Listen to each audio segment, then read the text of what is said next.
sobre drogas con hidratos de carbono. Entonces, ahora vamos a continuar también prácticamente solamente por cuestiones de cantidad de contenido, lo he dividido. Gomas y mucílagos pertenece también al grupo de los heteropolisacáridos, ¿no? Entonces, son también heteropolisacáridos ácidos, es decir, que tienen también ácidos urónicos, pero vamos a hablar específicamente de gomas y mucílagos. También ustedes hicieron la práctica también de gomas y mucílagos, ¿sí? Las pruebas para evaluar gomas y para evaluar mucílagos. Entonces vamos a comenzar con la presentación.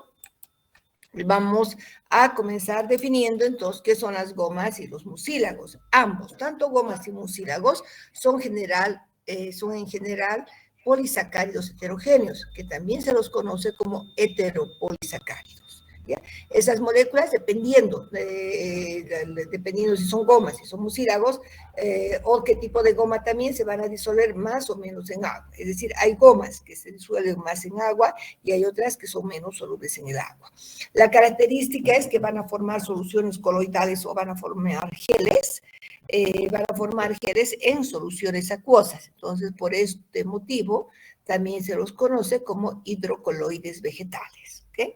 Bueno, entonces tenemos gomas y tenemos mucílagos, pero ¿cuál será la diferencia entre las gomas y los mucílagos? Ambos son heteropolisacáridos, pero vamos a ver algunas diferencias. Las gomas son exudados, son sustancias exudadas por órganos vegetales después de un traumatismo. Es decir, para que se produzca la goma, la planta debe haber sufrido un daño, ya sea un daño natural o un daño provocado. Por eso se dice que las gomas son productos patológicos. ¿Okay? Bueno, entonces, otra propiedad que tiene es que las gomas forman soluciones coloidales, claro, pero tienen propiedades adhesivas, a diferencia de los mucílagos que no tienen propiedades adhesivas. Por otra parte, las gomas se forman a expensas de la membrana celular, es decir, se van a ir sintetizando por capas sobre la membrana celular. Tienen una estructura compleja, normalmente como son heteropolisacáridos que tienen ácidos urónicos, entonces y tienen, por supuesto, ácido hexaurónico, que puede ser galacturónico o glucurónico, y tienen un polímero ramificado, que normalmente puede ser de galactosa y también puede tener otro tipo de azúcares. Muy bien. Ahora, entonces, son de origen siempre vegetal. Los mucílagos, por el contrario, son también heteropolisacáridos, son hidrocoloides vegetales, también tienen ácidos urónicos, pero la diferencia es que son productos normales del metabolismo. Es decir, de manera natural, la planta sintetiza los mucílagos, no son productos patológicos. Normalmente los mucílagos pueden encontrarse en hojas, como las hojas de sábila, por ejemplo, pero en la mayoría de los casos se van a encontrar en el tegumento de las semillas, como en la familia de las rosáceas, ¿no? Los mucílagos pueden ser neutros o ácidos. Muy bien, ahora vamos a ver como ejemplo de drogas que contienen gomas, luego veremos ejemplos de drogas que contienen mucílagos. Dentro de las drogas que contienen gomas, hablaremos primero de la goma arábiga, ¿no? La goma arábiga, ¿cómo se define? Es el exudado viscoso endurecido al aire después de un daño natural o provocado en el tronco y ramas de la planta de Acacia senegal, de la familia de las leguminosas. Esta planta es originaria del África. En cuanto a las características, aquí tenemos la planta de la goma arábiga, como es una leguminosa, tiene hojas compuestas, tiene espinas cortas, ya les he indicado que es originaria del África. Normalmente la goma se va a recolectar cuando el árbol tiene entre 3 a 13 años de vida. Entonces lo que se hace es descorticar, se quita un poco de un pedazo de la corteza, tanto de las ramas como del tronco, y inmediatamente comienza, como hemos provocado un daño, ¿no es cierto? Inmediatamente va a comenzar a producirse la goma, pero hay que esperar. Hay que esperar nuevamente que la goma madure, como se dice normalmente, unos 20 días. Después prácticamente va a producir la goma y se va a secar, ¿no? Se va a secar, entonces dice que madure la goma. En este caso, como se presenta como lágrimas duras, redondeadas o irregulares, como podemos ver, miren, puede presentarse de esta manera. Normalmente ustedes seguramente cuando ven algunos árboles enfermos, especialmente antiguos, van a ver unas gomosidades. Ese es un tipo de goma, ¿no? Bueno, va a tener diferentes formas y se dice que se presenta en forma de lágrimas. ¿Qué propiedades físico-químicas tienen estas gomas? Esta goma, la goma arábiga, es soluble en agua. Se solubiliza en el agua en una relación 1:1, ¿no? Forma soluciones viscosas, tiene propiedades adhesivas, tiene un pH ligeramente ácido, ¿sí? Precipita con el etanol entre 95 y 96%, da un precipitado blanquecino, no precipita con el acetato de plomo, y las soluciones de goma oficinal son levógiras, ¿no? Es decir, que tienen poder rotatorio. Ahora vamos a ver en la composición química. En cuanto a la composición química, es un polisacárido ácido combinado con sales de magnesio, calcio y potasio. Esta goma tiene un peso molecular, es decir, esta estructura principal tiene un peso molecular de 500.000 daltos, ¿no? La estructura básica está formada por una cadena principal de un beta-galactosile, es decir, está formada por galactosas del tipo beta unidos por un enlace glucosídico beta 1,3. Además va a tener ácidos glucurónicos, ácido glucurónico, rhamnosa y arabinosa. Por eso es un heteropolisacárido, porque tiene diferentes tipos de azúcares. Bien, ¿para qué se utilizan estas gomas? Estas gomas son utilizadas en la industria farmacéutica, especialmente por sus propiedades adhesivas y por la capacidad que tienen de formar soluciones, ¿no? Soluciones coloidales. Entonces, se utiliza como estabilizante de soluciones, adhesivo en comprimidos y también como emulsionante. Estas son las propiedades que tiene la goma arábiga, que van a ser similares a la goma tragacanto. El otro tipo de goma es la goma tragacanto. Igualmente es un exudado, es un producto endurecido al aire del exudado viscoso, ya sea natural o por incisiones que se pueden realizar en las ramas y en el tronco de la planta de Astragalus gumífera, también de la familia de las leguminosas. La planta es un árbol pequeño, espinoso también, tiene hojas compuestas pinnadas, y esta planta es originaria del Asia Occidental, Vamos a ver que para poder recolectar esta droga se hacen incisiones profundas, tanto en las ramas como en el tronco. Inmediatamente se comienza a sintetizar la goma, pero en este caso no se espera muchos días, hay que esperar unos 2 días, unas 48 horas, y se recoge la goma más o menos fresca, ¿no? O sea, todavía no ha secado, y se la deja secar.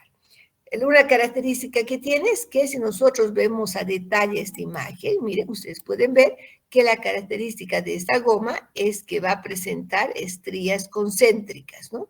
Que prácticamente son como unas cicatrices que quedan de la formación de la goma capa sobre capa. Esa es una característica que tiene la goma tragacanto.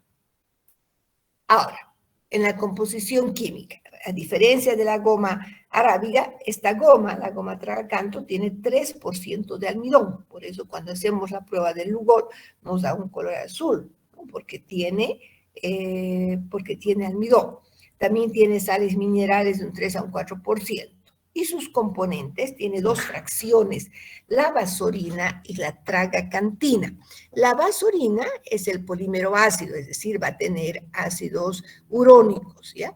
Esta vasorina es la fracción mayoritaria, representa de un 60 a un 70% del total, entonces, de la goma.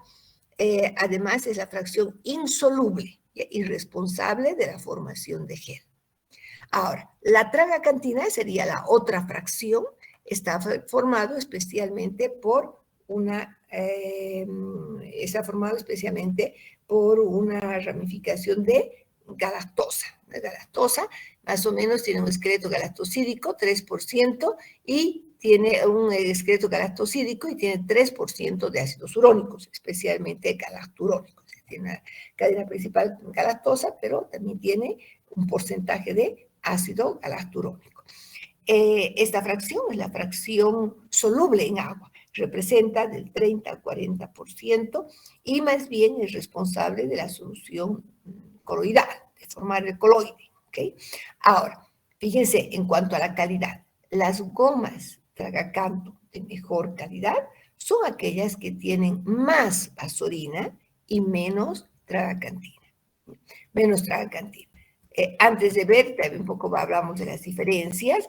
Como les decía, en cuanto a las pruebas de identificación que se realiza, la goma tragacanto da un color azul en presencia del Lugol, va a dar un color azul, precipita con el acetato de plomo, no precipita con etanol, no tiene una reacción ácida, ¿no? Son algunas, y por supuesto es menos soluble en agua que la goma arábiga. Bueno, ahora en cuanto a sus propiedades y usos, son prácticamente las mismas, son empleos parecidos a los de la goma arábiga, se utiliza como agente de suspensión, agente aglutinante, en píldoras y en comprimidos, es decir, especialmente se va a utilizar porque tiene la propiedad de formar emulsiones, formar soluciones coloidales y porque tiene propiedades adhesivas. Entonces se utiliza en lo que viene a ser de tecnología farmacéutica para la preparación de comprimidos. ¿Bien? Muy bien, entonces hemos visto ejemplos de dos gomas, goma arábiga y goma tragacanto. Ahora pasaremos a ver algunas drogas que tienen mucílagos. ¿Ya? Y en primer lugar vamos a hablar de las semillas de zaragatonas, semillas de zaragatona. ¿No? Cuando hablamos de estas semillas, nos referimos a las semillas de Plantagocilio, de la familia de las plantagináceas. Aquí tenemos entonces el Plantagocilium, que tiene el nombre común de zaragatona, se utilizan las semillas, ¿no? Las semillas es una planta originaria de Europa. La composición química, como toda semilla, es muy rica en proteínas, tiene proteínas, aceite insaturado y tiene de un 10 a un 15% de mucílago. Ahora vamos a ver entonces los usos que tiene. Estas semillas de zaragatona se utilizan por sus propiedades laxantes, actúa como un laxante mecánico no irritante. ¿Ya? Propiedades similares se han encontrado en las semillas de otras plantas de plántago, como Plantago major y Plantago lanceolata, de la familia de las plantagináceas, que son plantas que sí tenemos en Bolivia, pero que en realidad son también introducidas, ¿no? Son de origen europeo. Bueno, este es el ejemplo entonces de una semilla que va a tener mucílagos. Otra es que todos conocemos, las semillas de lino, que normalmente conocemos como linaza. Cuando hablamos de las semillas de lino, nos referimos a las semillas de Linum usitatissimum, de la familia de las lináceas. En cuanto a la composición química, estas semillas tienen un 10% de mucílago ácido, proteínas un 25%, aceite insaturado de un 30 a un 40%. Su aceite es muy interesante, puesto que tiene algunos omegas, ¿no? Que son ácidos grasos esenciales para el hombre. Y también tiene un heterócido cianogenético, pero en pequeña cantidad, ya sabemos que son los heterócidos cianogenéticos, ¿no? Que van a liberar el cianhídrico, pero tiene una concentración pequeña. Bueno, esto es en cuanto a su composición. Vamos a ver entonces los usos que tiene. Se utiliza también como un laxante mecánico. La harina de lino se utiliza para fabricar cataplasmas, como suavizante también, como emoliente. Se utiliza como gastroprotector y también por sus propiedades nutrientes, debido a la presencia de proteínas y de los ácidos grasos esenciales para el hombre que puede tener. Los omegas, va a tener omegas en este caso 6 y 9. Bueno, esos son los principales usos que tiene entonces esta linaza, ¿no? Entonces, es excelente, además que tiene un sabor muy agradable. Bueno, vamos a pasar a ver las semillas de membrillo como última droga que tiene también mucílagos. Ustedes seguramente el membrillo es un fruto pues que va a aparecer en las épocas especialmente de febrero, marzo, ¿no? Y es donde se cultiva en el Valle Bajo, especialmente por la zona de Vinto, donde se producen manzanas. Pertenece también a la familia de las rosáceas, ¿no? Entonces, cuando hablamos de las semillas de membrillo, nos referimos a las semillas de membrillo de Sidonia vulgaris, de la familia de las rosáceas. Las semillas, entonces, normalmente como se extrae el lino, el mucílago, se hervir las semillitas con un poco de agua y ustedes van a ver cómo después de enfriar va a quedar un gel, ¿no? Un gel que normalmente conocemos como jalea. Este gel, pues, es el mucílago que se encuentra en el tegumento de estas semillas del fruto de membrillo. Este gel se utiliza porque es un gel natural, ¿no? Para preparar mascarillas para la piel, se puede poner con algunos nutrientes, se puede utilizar como un gel natural para el cabello, que nos dan el cabello, claro que costaría muy caro, ¿no? Pero es un gel totalmente natural, ¿no? Entonces, el uso que tiene es que se utiliza para la preparación de geles, ¿no? Bueno, con esto habíamos terminado entonces este tema. Habíamos terminado el tema de gomas y mucílagos. Entonces, antes de pasar al otro tema, podemos ver si hay alguna pregunta. A ver, voy a ver si tenemos alguna pregunta, por favor. Una pregunta que quisiera. Buenos días, doctora. Para conseguir las gomas, dijo que se debe hacer una incisión en la planta y luego esperar 48 horas. ¿Entendí bien? Sí, sí, eso es en el caso de la goma tragacanto. En la goma arábiga se descorteza, ¿no? O sea, hay que descortezar, es quitar un poco de la corteza en ramas y en el tronco. Y se va a producir la goma. Pero en el caso de la goma arábiga se espera 20 días para que se formen las lágrimas que hemos visto ya secas. En el caso de la goma tragacanto se hacen incisiones profundas. Se comienza a formar la goma, va a caer un líquido viscoso y se va a endurecer un poquito. Y se recolecta a las 48 horas. Eso es en el caso de la goma tragacanto. ¿Está bien? Sí, doctora, gracias. ¿Alguna otra pregunta que tengan? Ya, a ver, espera un momentito, por favor.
Vamos a continuar con el siguiente tema y vamos a hablar de las naftoquinonas y antraquinonas. A partir de este momento, a partir del tema número 8 hasta el tema número 12, vamos a hablar de lo que son los heterócidos, es decir, aquellas drogas que van a tener azúcares y además otro componente químico. Azúcares y otro componente químico. Aquellos que van a tener los azúcares unidos a otra molécula se los conoce con nombre general de heterócidos. Y el nombre de heterócido, el nombre que va a tener heterócido va a estar en función del tipo de componente no azucarado, es decir, heterócidos antraquinónicos, heterócidos de flavonoides, heterócidos cardiotónicos, ¿no? Entonces, va a llevar el nombre en función del tipo del componente no azucarado. ¿Ya? Entonces, ahora vamos a ver el tema 8, hablaremos de quinonas, antraquinonas y los heterócidos. Primero vamos a ver qué son las antraquinonas, qué son las quinonas en general. Las quinonas son compuestos oxigenados, es decir, todos van a tener oxígeno, derivan de la oxidación, son compuestos oxigenados que derivan de la oxidación de compuestos aromáticos, también son compuestos aromáticos. Los principales grupos de quinonas tenemos a las benzoquinonas, naftoquinonas y tenemos a las antraquinonas. Entonces, vamos a describir los más importantes. Las benzoquinonas son moléculas frecuentes en vegetales superiores y también se los ha encontrado en hongos. Las naftoquinonas son poco frecuentes en hongos, pero se ha encontrado en varios vegetales. Las antraquinonas prácticamente son las moléculas más abundantes en mayor cantidad de vegetales y a las antraquinonas se los considera compuestos derivados del antraceno. De compuestos derivados del antraceno, ¿no? Luego vamos a ver entonces, aquí tenemos las estructuras de las naftoquinonas. Una naftoquinona está formada, tiene dos anillos aromáticos y como hemos visto son compuestos, entonces son compuestos oxigenados, ¿no? Porque todos son, hemos dicho claramente que derivan de la oxidación de compuestos aromáticos, son compuestos que tienen oxígeno. Muchas de estas naftoquinonas se han encontrado en el África y se caracteriza porque se las ha utilizado como por sus propiedades antibióticas, es decir, se ha utilizado para la lepra, también por sus propiedades antifúngicas y antibacterianas. Bueno, vamos a ver algunas drogas que tienen naftoquinonas y vamos a hablar de las hojas de N o gena también, ¿no? Gene o gena, también se conoce como gena, H porque viene de la palabra inglés, que pronunciamos como J, entonces gena o gene. Cuando hablamos de esta droga nos referimos a las hojas desecadas de la Ausonia inermis de la familia Literaceae. Esas plantas son originarias de la zona también del África. El principal componente es la Ausona hidroxinaftoquinona, que sería el principal componente, tiene cumarinas y tiene un enatanino, genatanino, que prácticamente es el que le va a dar ese color oscuro. Entonces, ¿qué propiedades tiene? Esta gena, el extracto y las hojas de gena se utilizan entonces como colorante para el cabello y también para el teñido de las lanas. Le tenemos las semillas de litospermos. Las semillas de litospermos, nos referimos a las semillas de Litospermum de la familia de las boragináceas. Su composición es la ciconina, que es un derivado naftoquinónico, también tiene cianoglucósido, tiene algunos ácidos cafeico, clorogénico, que son ácidos orgánicos. El principal uso que tiene esta semilla es para las quemaduras, heridas y úlceras. Va a tener también una actividad cicatrizante, también tiene una actividad antibacteriana y antifúngica. Bueno, tenemos la raíz de Alcana tictoria, que se conoce como raíz de ancusa, ¿no? Que también pertenece a la familia de las boragináceas. Su composición son alcanano, alcanina y ciconina. Ahí estamos hablando del grupo de las naftoquinonas. Esta raíz de ancusa se utiliza especialmente como colorante de aceites y grasas. como colorante de aceites y grasas, ¿no? Bueno, también estas moléculas de las naptoquinonas, pero como les decía, tienen, debido a esa característica de ser un compuesto oxigenado aromático, tienen propiedades también antibacterianas, además de ser utilizadas como colorantes. Ahora vamos a hablar del otro grupo, que son los heterócidos antraquinónicos o antraquinonas y sus heterócidos.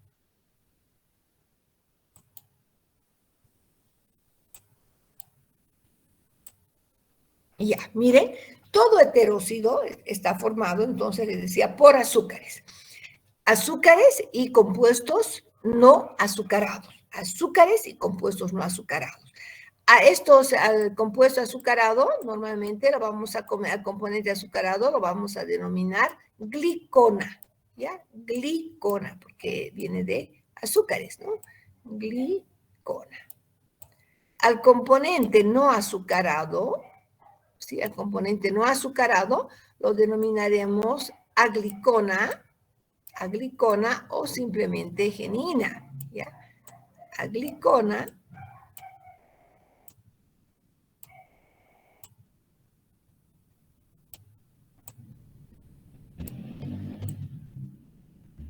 o simplemente genina, ¿ya? O genina.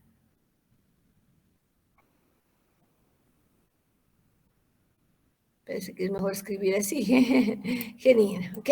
Bien, aglicona o genina. Ahora, estos heterócidos antraquinónicos van a formar por azúcares y la genina van a ser los derivados del antraceno. Dentro de estos derivados del antraceno tenemos antraquinonas, antronas, oxantronas, diantronas o antranoles, es decir, diferentes tipos de derivados del antraceno.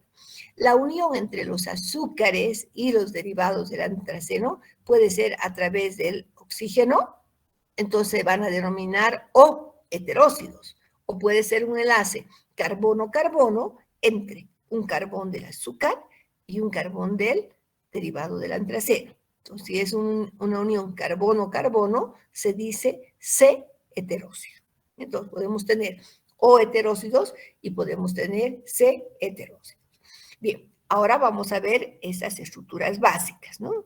Esos derivados del antraceno normalmente también los conocemos cuando están sin el azúcar, es decir, no están unidos al azúcar, se los conoce como antraquinonas libres. Antraquinonas libres, ¿ya? Muy bien, ahora, ¿cuáles son estas estructuras, estos derivados del antraceno? Aquí tenemos primero la antraquinona, que es una dicetona, que es una dicetona, tiene dos grupos carbonilo, es un compuesto aromático. Ahora la numeración es importante. Aquí tenemos carbón 1, 2, 3, 4. Saltamos al otro anillo, 5, 6, 7, 8, 9 y 10. ¿Ya? 9 y 10. Entonces, los carbonos de 9 son 9, del centro son 9 y 10, ¿ok? Bueno, esta es la estructura básica de una antraquinona. La estructura básica de una antraquinona, una antrona que es una cetona, va a tener un solo carbonilo, y luego tenemos el antranol que tiene un oxidril. Ahora, ambos pueden interconvertirse porque cuando una antrona se reduce va a formar un antranol. Y si un antranol se oxida, va a formar una antrona, ¿verdad? Luego tenemos la dihidroantrona, que sería menos un enlace. Y también tenemos las diantronas. Las diantronas, que resultan de la unión de dos antronas por un enlace carbono-carbono entre una antrona y otra antrona. Les voy a mostrar la estructura. Aquí tenemos, este es un ejemplo de una diantrona, ¿no? Estas diantronas, donde una antrona se une a otra por un enlace 10, 10'. El primer anillo se va a numerar con números enteros, 1, 2, 3, y el segundo anillo es 1', 2', 3', etcétera, ¿ya? Bueno, entonces un enlace 10, 10', no olvidarse. Hablaremos en primer lugar entonces, dentro de las estructuras más abundantes, hablaremos de las características de las antraquinonas. Estas antraquinonas, chicos, pueden llevar dos oxidrilos, un oxidrilo en el carbón 1 y un oxidrilo en el carbón 8.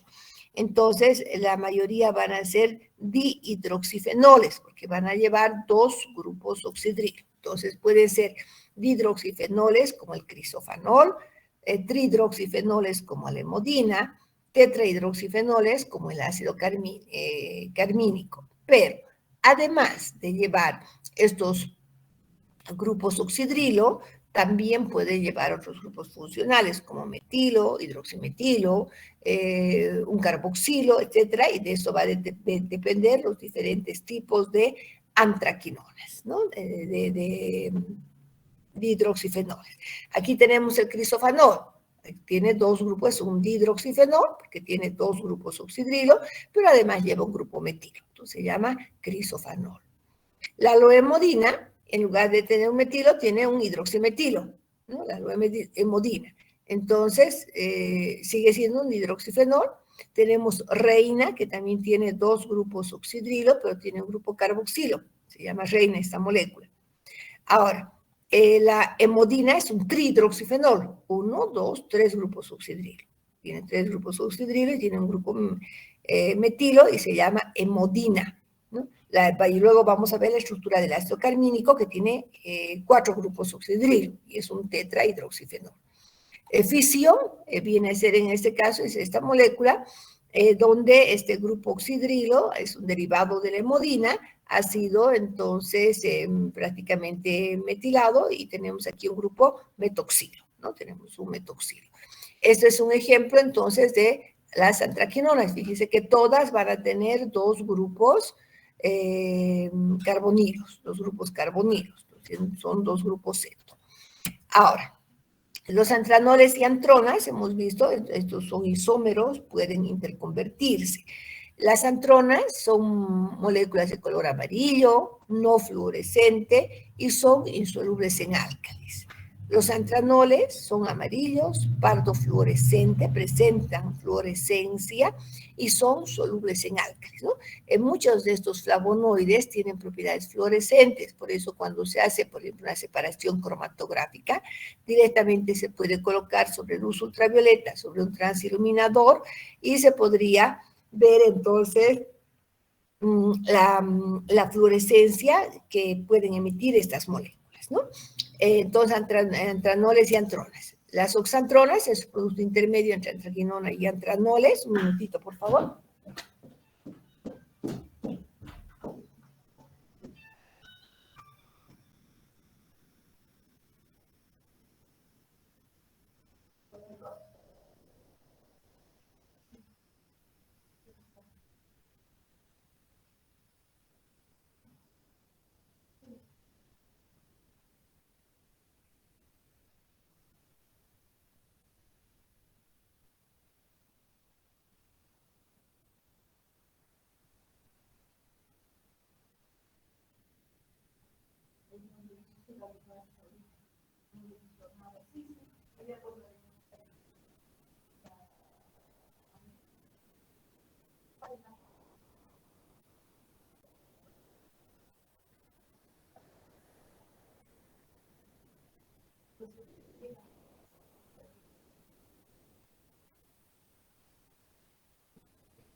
Bueno, entonces estamos en las diantronas, ¿no es cierto? Que son las diantronas, como se había indicado, son derivados de dos moléculas de antronas. A ver un ratito, no sé si se había quitado.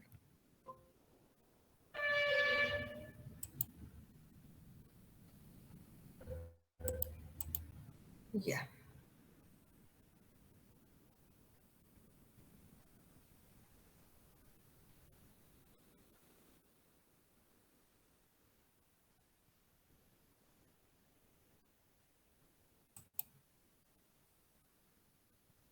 Muy bien.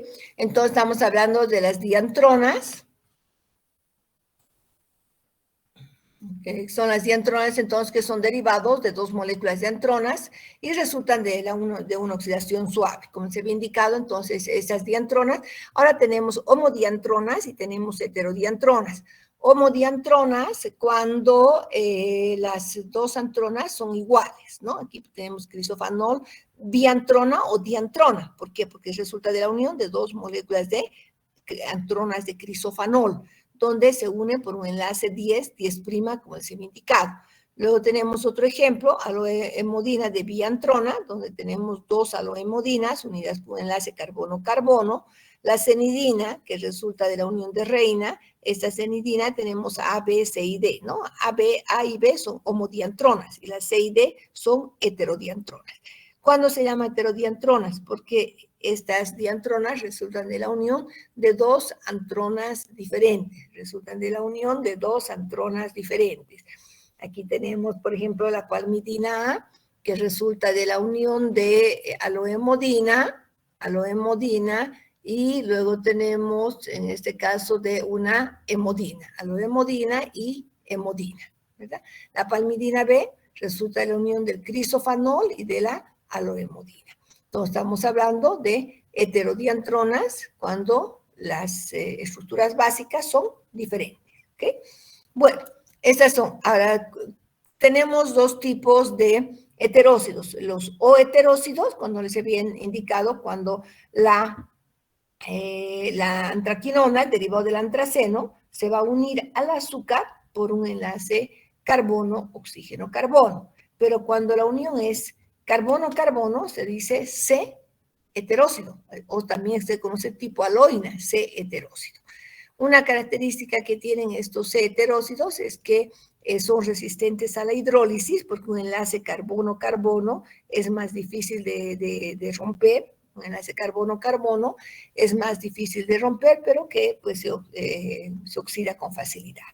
¿Cuáles son los azúcares más frecuentes que se han encontrado en estos heterócidos?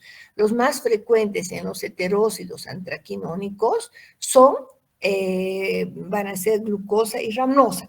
Algo que quiero decirles antes, chicos, estoy hablando, aquí les estoy mostrando estructuras básicas, ¿no? Estas son los derivados del antraceno, en este caso diantronas, y aquí también tenemos las antraquinonas, diferentes tipos de antraquinonas. Bueno, a todos estos grupos, como no están unidos al azúcar, ¿verdad? Son las geninas, son las agliconas, ¿me entienden? Ahora, estos se van a unir a los azúcares. También a estos grupos de antraquinonas, de hidroxifenoles, las diantronas, etcétera, se los conoce como antraquinonas libres. ¿Por qué es importante? Porque las propiedades físico-químicas varían, ¿no? Entonces, normalmente ahora estas antraquinonas libres o geninas o agliconas se van a unir con los azúcares a través del oxidrilo, o también lo puede hacer por un enlace carbono-carbono. Eso es muy importante que entiendan. Bueno, aquí tenemos ejemplos de azúcares, ¿no? De heterócidos ya. Aquí glucofrangularócido, donde tenemos en este caso el crisofanol. No, esta es una hemodina. 1, 2, 3, una hemodina, donde el oxidrilo va a estar unido a la glucosa por un enlace carbono-oxígeno-carbono y el otro carbono se va a unir a la rhamnosa por un enlace carbono-oxígeno-carbono. Por lo tanto, va a ser un O heterócido. Luego tenemos reina 8-glucósido, donde el oxidrilo del carbón 8 se va a unir a la glucosa. En este caso ya sería un heterócido, ¿no? Cuando está unido al azúcar. ¿okay? Y tenemos los C-heterócidos, donde en este caso tenemos la unión. Aquí tenemos el aloemodol unido a la glucosa, por un enlace carbono-carbono. Entonces se trataría de un C-heterócido, ¿no? Aquí he dibujado este hidroximetilo para hablar de la aloemodina, y esta molécula se llamaría entonces barbaloina cuando está unido a la aloemodina. Si en lugar de este grupo, que aquí lo tengo, voy a ver si lo puedo borrar, no me deja borrar, no sé, ya sé cómo tengo que hacer para borrar. Quiero mostrarles cómo estaba anteriormente. Ya, entonces aquí vamos a... Ok. Ya, si yo tuviera este grupo así, quiere decir que aquí tengo un metilo. Si tengo un metilo, se llamaría crisofanol. Entonces, si el crisofanol se une por un enlace carbono-carbono a un azúcar, como la glucosa, entonces se denomina crisaloína, ¿sí? Se denomina crisaloína. ¿Por qué? Porque viene del crisofanol y sería también un C-heterócido. Un C-heterócido. Bien, entonces, aquí tenemos antraquinonas libres o geninas y aquí tenemos los heterócidos. ¿Okay? Ahora es importante por las propiedades físico-químicas. Normalmente, no sé, viene, sí, antes de ver la cicla, vamos a ver entonces primero las vías y luego vamos a ver las propiedades físico-químicas. En cuanto a la biosíntesis, se dice que hay dos vías de síntesis de estas moléculas. La ciclación de un octacetato, es decir, a partir de la acetilcoenzima A, se ha encontrado en la familia de las poligonáceas, leguminosas y rhamnáceas. La otra vía es a partir del ácido ciquímico por condensación con el alfa-cetoglutarato y formando inicialmente un naftaleno. Entonces, estas dos vías que tenemos de síntesis de las antraquinonas. La primera, hemos dicho, a partir de un octacetato, pero que proviene de la acetilcoenzima A, va a pasar por un compuesto intermediario y va a dar finalmente entonces una antraquinona, ¿no? Va a formar una antraquinona, formando primero una antrona, luego va a formar una antraquinona. Aquí tenemos una antraquinona dihidroxifenol. Y esto hemos indicado que se va a encontrar en la familia de las poligonáceas, leguminosas y rhamnáceas. Poligonáceas, leguminosas y rhamnáceas. En la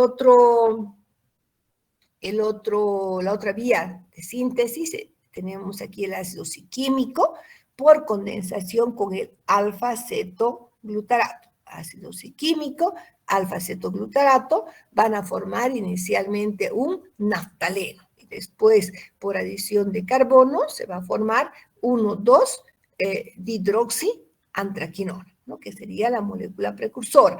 Este tipo de moléculas de síntesis se ha observado en la familia de las liliáceas. ¿Okay? Ya, entonces serían las dos vías de síntesis de estas moléculas. Ahora pasaremos a ver las propiedades físico-químicas. Volvemos recordando que tenemos antraquinonas libres o geninas y tenemos heterócidos. Las propiedades van a variar. Normalmente, ya habíamos estado primero primero les hablaría, les he venido hablando de las propiedades y luego voy a volver, no importa. Entonces, estas geninas, como son moléculas orgánicas, chicos, son solubles en solventes apolares, ¿ya? Son insolubles en agua y en etanol y solubles en solventes polares. Claro que reina, como tiene un grupo carboxilo, se puede extraer con soluciones de bicarbonato, ¿ya? Ahora, los heterócidos, aquellos que tienen azúcares, como estamos hablando de esa propiedad, aquellos que tienen azúcares, los azúcares le van a dar polaridad a la molécula. Cuando se encuentran como heterócidos, son moléculas solubles en agua y en etanol, ¿ya? En agua y en etanol. Bueno, ahora vamos a pasar a ver las propiedades farmacológicas. Hasta ahora hemos visto varios aspectos, pero todavía no les he indicado para qué sirve, ¿no? Debe tener alguna actividad farmacológica.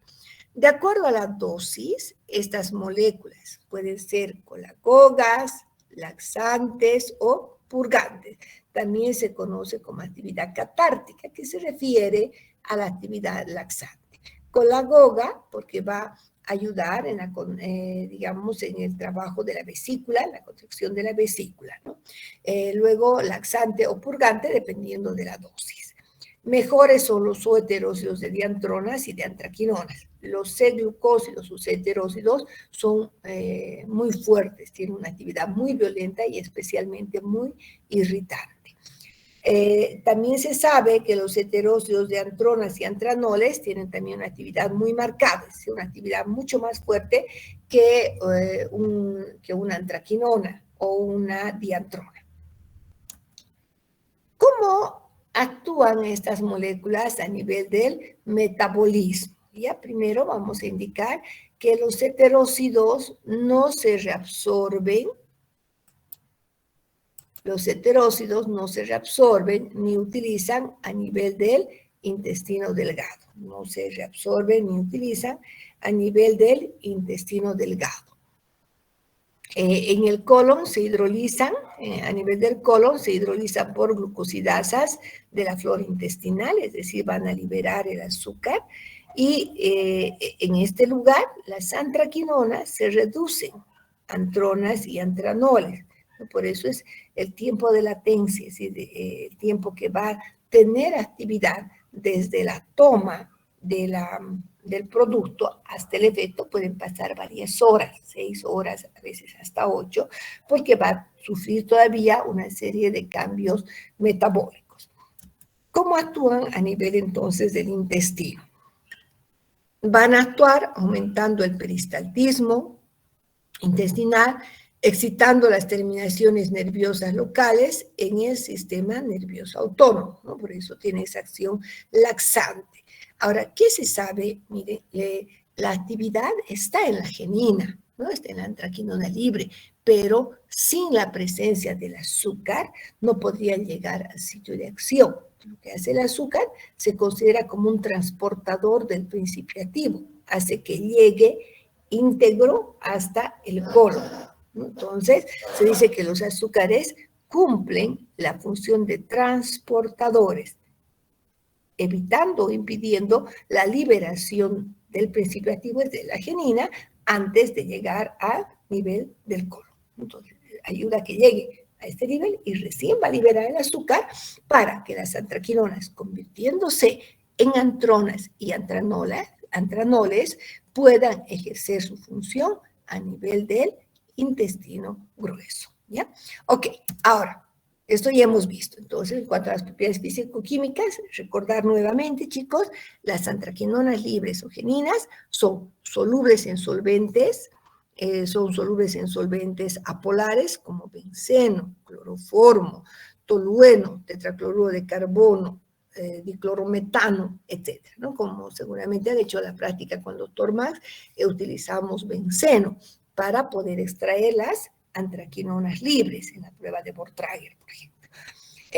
También recordar que las reina, que tiene un grupo carboxilo como reina, como tiene ese grupo carboxilo, podemos precipitar en forma de sales.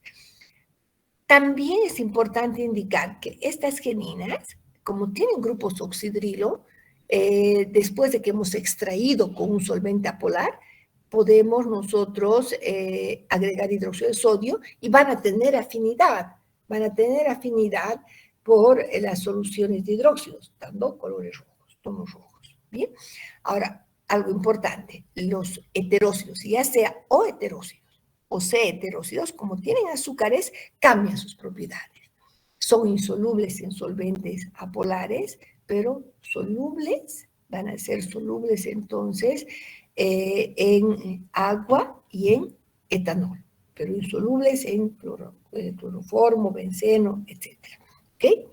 Bueno, vamos a hablar primero de la valoración. Ya hablaremos de la valoración y vamos a hablar de la prueba de Bortrager, que es la que hemos realizado en prácticas, ¿no? La prueba de Bortrager, recordando un poco, hemos hecho, a ver, ¿quién me puede decir cómo es la prueba de Bortrager? No la Bortrager modificada, la prueba de Bortrager que han realizado en prácticas, para que ustedes también puedan participar. cómo se realiza la prueba de Bortrager. ¿Quién me puede indicar, por favor?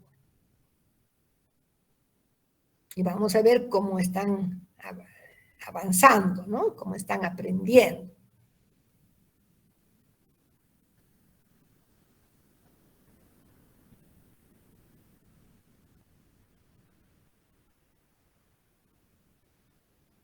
A ver, chicos, han hecho la prueba Bortrager. Yo sé que cuando son más han hecho todas las prácticas, han hecho también cromatografía, han realizado el cálculo de RF, han realizado la prueba de Bortrager para identificar a las antraquinonas. ¿Cómo se realiza la extracción? ¿Se hace una extracción con etanol o con benceno? ¿Cómo han realizado la prueba? ¿O no han hecho la práctica? ¿No han hecho? Sí, ¿Realizaron o no? sí, hicimos Hicieron la la práctica. práctica, doctora. Ya, entonces, ¿cómo era la extracción?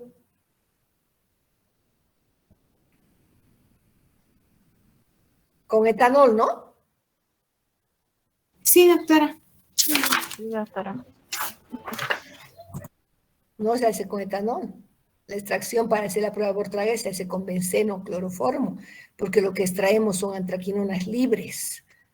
Y luego se coloca hidróxido de sodio. Y en la fase alcalina debemos observar tonos rosados a rojos, ¿no? Entonces, la prueba de Bortrager se realiza de esta manera, como les acabo de indicar, ¿no? Entonces, miren, la prueba de Bortrager, que me va a identificar geninas libres, si las geninas libres, hago una extracción bencénica o clorofórmica, y luego agrego hidróxido de sodio. Y debo observar, mezclar, esperar que se separen las fases. Si la fase alcalina me da tonos de rosado a rojo, significa que tengo antraquinonas libres. ¿Por qué? Porque estas moléculas tienen afinidad por soluciones de hidróxido. Nos va a dar soluciones de color. Esa es la prueba de Bortrager general, la que se hace en práctica. ¿Ya?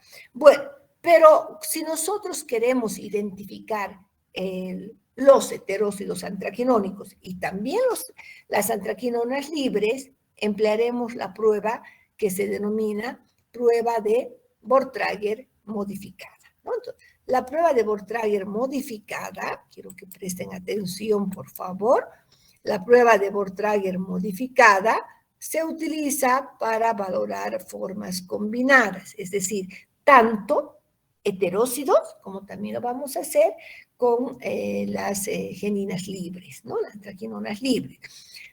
Hemos indicado que un heterócido o un glicósido antraquinónico es soluble en etanol y también soluble en agua. Entonces, vamos a hacer una extracción acuosa o una extracción hidroalcohólica, ¿ya? Hacemos una extracción hidroalcohólica y vamos a pasar a lo que se denomina una fase acuosa de oxidación hidrolítica o hidrólisis oxidativa. Para esto yo voy a utilizar, por ejemplo, ácido nítrico, o puedo utilizar hidróxido de sodio, ácido clorhídrico con cloruro férrico. Ya, supongamos que estoy utilizando ácido nítrico, va a actuar como liberando el azúcar. ¿Sí? Vamos a romper ese enlace entre el azúcar y la antraquinona o el derivado del antraceno. Liberamos. Ahora cambian sus propiedades, ¿verdad? Y como ya hemos perdido el azúcar, vamos a ver que esas moléculas son solubles en solventes apolares. Después de la hidrólisis oxidativa, se extrae con un solvente orgánico, que puede ser el solvente orgánico, entonces puede ser, como les había indicado, benceno, cloroformo, tolueno, etc. Se extrae con un solvente orgánico y se agrega hidróxido de sodio o acetato de magnesio, mejor hidróxido de sodio, ¿ya? Y nos va a dar tonos rojos en la fase alcalina. Esta fase alcalina la podemos separar y podemos leer su absorbancia en un espectrofotómetro a una longitud de onda de 515 nanómetros. Una longitud de onda de 515 nanómetros. Bueno, esto sería entonces para determinar la cantidad que tendríamos de heterócidos, ¿no? Hacemos una extracción entonces acuosa, luego hidrolizamos, volvemos a hacer una segunda extracción para extraer solamente las antraquinonas libres, agregamos hidróxido de sodio o acetato de magnesio y vemos el tono rojo, la intensidad del color rojo está en función de la cantidad de antraquinonas que tenemos. Ahora, esto sería para los que se encuentran con heterócidos, ¿no? Es decir, con azúcares.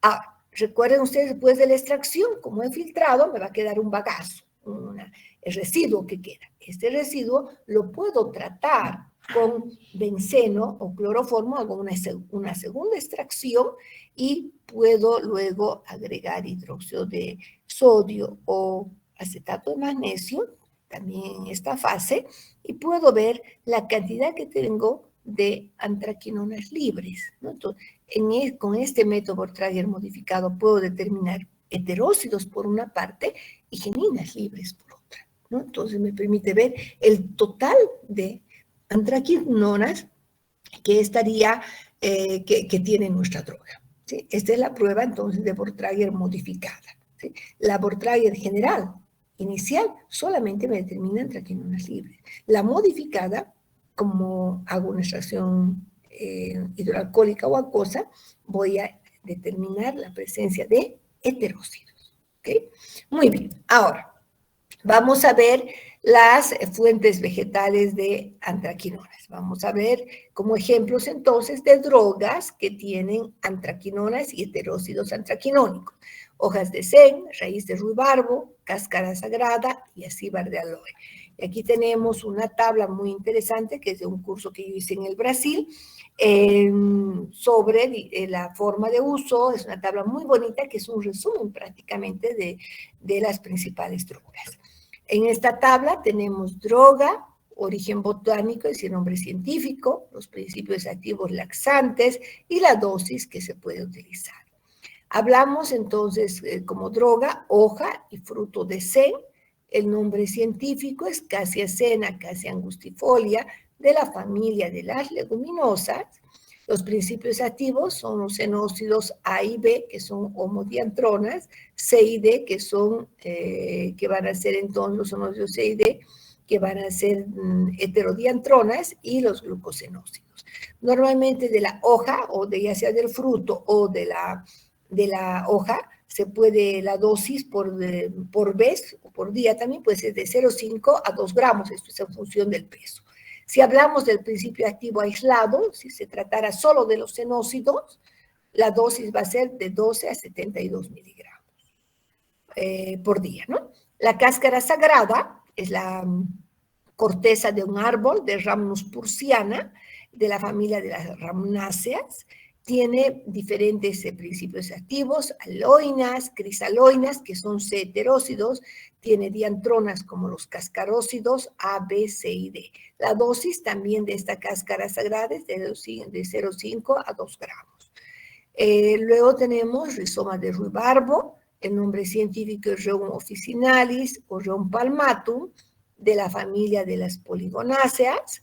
Los principios activos son 8-glucosilaloemodol, tiene xenócidos A y B y tiene otros heterócidos de diantrona. La dosis también va a ser de 0,5 a 2 gramos por día. El acíbar de aloe, que vamos a ver que es un exudado que cae de las hojas de aloe, se obtiene a partir de aloe vera, aloe barbadensis, otras especies de aloe, de la familia de las liliáceas. Los principales componentes son la aloina A y B, que se refiere a la barbaloina e isobarbaloina. Cuando hablamos de este acíbar, que ya les explicaré cómo se produce, más o menos tenemos de 50 a 200 miligramos. Es muy irritante, que se tiene que combinar con carbinativos cuando hablamos del acíbar. Pero cuando hablamos ya de solo del principio activo, que son aloinas, la dosis es solamente de 20 miligramos y es menos irritante.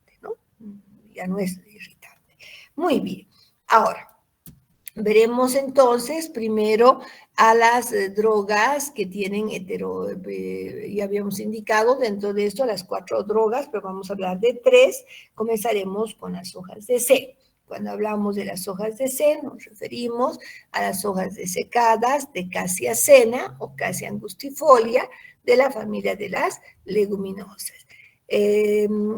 La planta son arbustos pequeños, hojas paripinadas, las hojas son lanceoladas, estrechas, agudas, miden de 3 a 5 centímetros y tienen el ápice agudo. Ustedes saben que las hojas de zen pues, son originarias de la zona más bien del Medio Oriente y cuenta la historia que desde hace muchos años llevaban hojas de zen a la zona de Europa, ¿no? Ellos exportaban, había ese comercio desde épocas muy antiguas, ¿no? Entonces ellos ya comercializaban el zen por sus propiedades laxantes, ¿no? Muy utilizada por los europeos. Bueno, en cuanto a la composición química, la cantidad que tiene de heterócidos antraquinónicos es de 2 a un 5%, ¿no? Eso varía de un 2 a un 5%. Los principales componentes tenemos, les había indicado, homodiantronas y diantronas. Dentro de las homodiantronas tenemos la cenidina A y B, que son diantronas de reina, que se acuerdan la estructura, que es un dihidroxifenol con grupo carboxilo, entonces se unen dos antronas y forman la cenidina A y B. Heterodiantronas, que son C y D, están formadas por aloe-modol y reina, una molécula de aloe-modol y otra de reina, ¿ok? Son heterodiantronas. Y se sabe que esas heterodiantronas no se encuentran en las hojas frescas, sino solamente en las hojas secas. Después de que se ha secado, parece que durante el secado se unen dos antronas y se condensan para formar estas heterodiantronas, ¿no? La prueba que se realiza es la prueba de Bortrager modificada, es decir, se hace primero una extracción acuosa o hidroalcohólica y se realiza una hidrólisis oxidativa con ácido nítrico. Luego se continúa con una extracción con un solvente apolar y se coloca ya sea hidróxido de sodio, hidróxido de potasio, para observar los tonos rojos en la fase alcalina, ¿no? Esto les he indicado porque después de la extracción que se realiza, una extracción orgánica, van a tener afinidad por las soluciones de hidróxidos. ¿Qué usos tiene?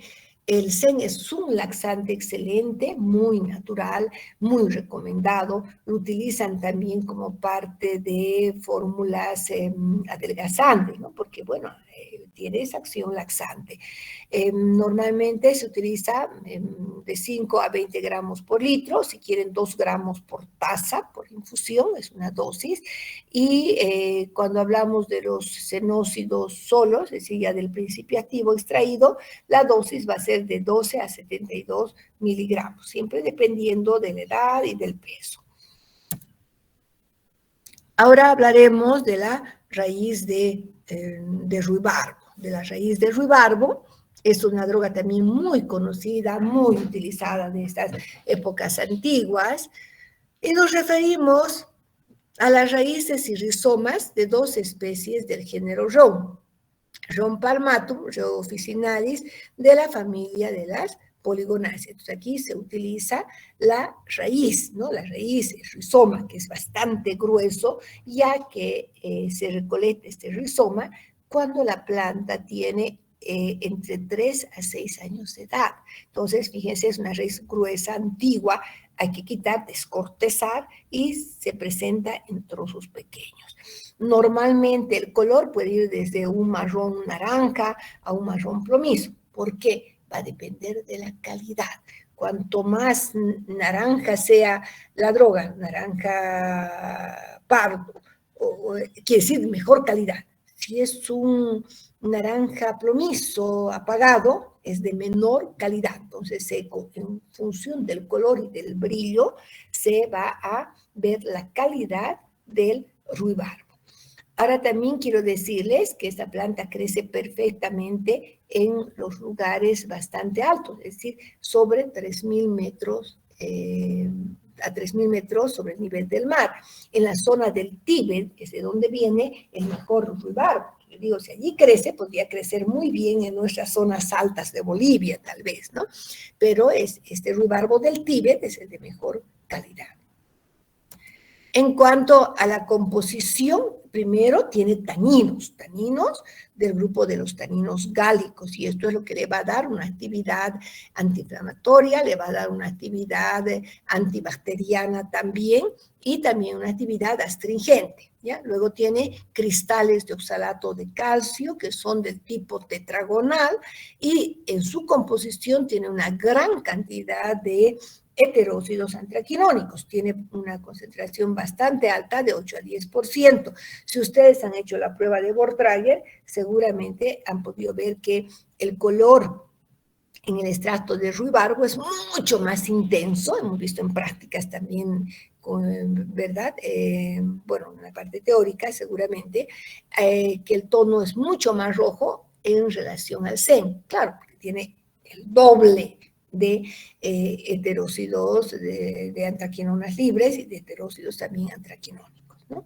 ¿Cuáles son sus principales componentes? Tiene glucósidos de antraquinonas, como de crisofanol, de aloe modó y reina, glucósidos de todos estos, ¿no? De antraquinonas. Tiene heterodiantronas, como la palmidina A, B y palmidina C, ¿no? Heterodiantronas.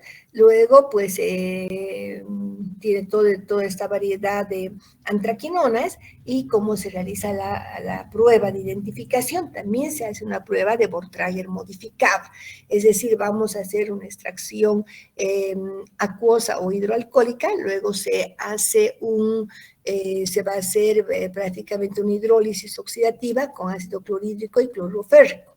Después de esta hidrólisis, que nos va a permitir liberar el azúcar, entonces se hace una extracción con un solvente apolar, benceno, cloroformo, diclorometano, etcétera. Luego agregamos hidróxido de sodio, hidróxido de potasio, y debemos observar tonos rojos, ¿no? Esta es la prueba general de identificación cuando hablamos de una prueba de Bortrager modificada. Bueno, ¿para qué se utiliza? Se utiliza como laxante, ¿no? Tiene en forma de polvo como laxante, pero tiene una característica, que debido a la presencia de taninos, después del efecto laxante, tiene un efecto astringente post-laxante, ¿sí? Va a producir estreñimiento después de la acción laxante. Es así que en dosis bastante bajas tiene propiedad antidiarreica. ¿Sí? Ahora, también el extracto seco de ruibarbo, también debido a la presencia de esos taninos gálicos que tiene, se utiliza combinado con el ácido salicílico en el tratamiento de la gingivitis, es decir, el tratamiento de las encías inflamadas, ¿no? Pero también se utiliza por sus propiedades antibacterianas. Bueno, ahora hablaremos del acíbar de aloe. Luego les voy a mostrar un video bonito que he separado del acíbar de aloe. Todos conocemos la sábila, ¿no? Todos conocemos la sábila, y lo que hacemos es lavar y cortar. Ustedes cortan, inmediatamente fluye un líquido amarillo, dice, ay, y tiene un olor bastante desagradable.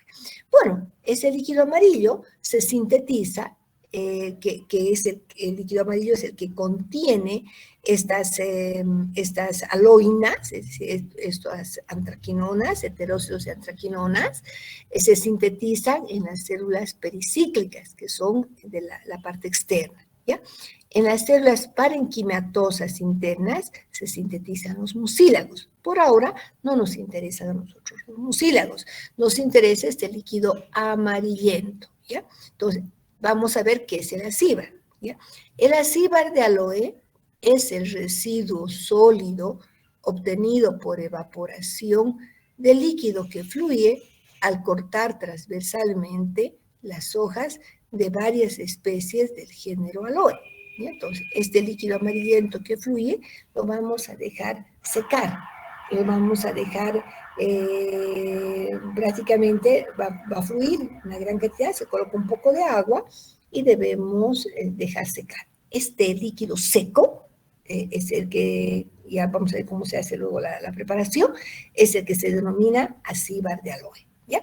Se conoce, esta planta tiene una gran variedad de especies, pertenece a la familia de las liliáceas, y algunos ejemplos son aloe vera, aloe ferox, aloe barbadensis, aloe per, y se conoce aproximadamente 180 especies diferentes de estas aloes, ¿no? Diferentes aloes.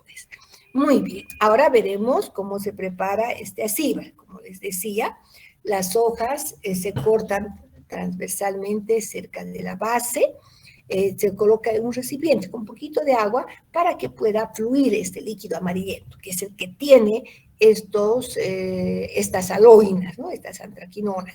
Entonces, y ese líquido que ha fluido normalmente se deja secar, se pone a hervir, a hacer una decocción por varias horas, que se vaya evaporando el agua hasta que se evapore. Una vez que enfría va a quedar un sólido que es un color pardo verduzco, que es lo que en realidad llamamos acíbar. Prácticamente el acíbar es ese líquido amarillento deshidratado, ¿ya? Deshidratado. Tiene un sabor nauseoso y amargo. O sea, es cuando cortan el aloe, dicen, ay, qué olor, ¿no? Pero se debe a estas antraquinonas, ¿no? Que son pigmentos de color también amarillo, ¿no? Como hemos podido ver en la separación cromatográfica. Bueno, en cuanto a los componentes, se dice que tiene aloína A y aloína B. La aloína A es la barbaloina, ¿ya? Entonces tiene 15 a 30% de barbaloina, en menor porcentaje la isobarbaloina. La barbaloina es un C heterócido, chicos, es decir, ¿se acuerdan ustedes que les había mostrado esta estructura? Aquí, ¿no? En lugar de metilo, aquí tenemos un CH2OH, ¿no? Es decir, vamos a tener una aloemodina. Una aloemodina unida por un enlace carbono-carbono a un azúcar, a una glucosa, entonces se denomina barbaloina o aloína A. ¿Ya? Muy bien, entonces tenemos principalmente aloína A en mayor cantidad, que sería la barbaloina, aloína B en menor cantidad, que se refiere a la isobarbaloina. Aquí estamos, ¿no? Muy bien. Entonces, la barbaloina es un C heterócido que está formado, como les decía, aloemodina unida a una glucosa. Como tenemos un enlace carbono-carbono, no se hidroliza con facilidad por un ácido, pero sí puede separarse, puede hidrolizarse por oxidación con el cloruro férrico. ¿Bien? Ahora, ¿qué pruebas podemos hacer nosotros para identificar estas aloínas? Podemos hacer la prueba de Bortrager. Se realiza la prueba de Bortrager haciendo una extracción primero clorofórmica, ¿verdad? O bencénica, y agregamos luego hidróxido de sodio, igualmente nos va a dar tonos rojos. Pero hay unas pruebas específicas para las aloínas que no van a dar los otros tipos de heterócidos. Esta es la prueba del ácido nítrico, donde se toma esta solución amarillenta, ese líquido amarillo que hemos usado, o el acíbar diluido, y se agrega para 1 mililitro de este jugo, yo agrego 0,5 ml de hidróxido de ácido nítrico concentrado y nos va a dar un color naranja rojizo, ¿no? Más que pardo rojizo, naranja rojizo. La prueba de la isobarbaloina de Klunge nos da un color rojo violeta, un color, digamos, violáceo, es el color rojo vino, dice el autor, cuando explica este procedimiento. ¿Cómo se realiza este jugo de aloe o en este caso el acíbar diluido? Se agrega primero sulfato de cobre concentrado, se agrega cloruro de sodio, luego etanol. En el momento que agitamos nos va a dar un color rojo vino, un color rojo violeta en realidad, ¿no? Que nos indica la presencia de la isobarbaloina. Lo interesante es que estas dos pruebas solo van a dar con el acíbar de aloe o con este líquido amarillento del aloe. ¿Ya? No da con otro tipo de antraquinones. ¿Okay? Es específico para las aloínas. ¿Qué propiedades tiene?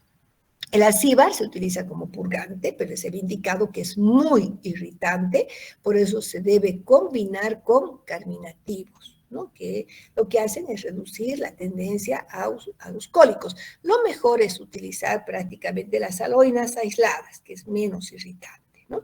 Estas son las propiedades del asteroide. Sin embargo, el mucílago, que hemos indicado que es la parte interna que se produce en las células parenquimatosas, este mucílago más bien es utilizado por sus propiedades gastroprotectoras, por sus propiedades cosmetológicas, para hacerse mascarillas, para hacer masajes capilares, etcétera, ¿no? Que tiene otras propiedades.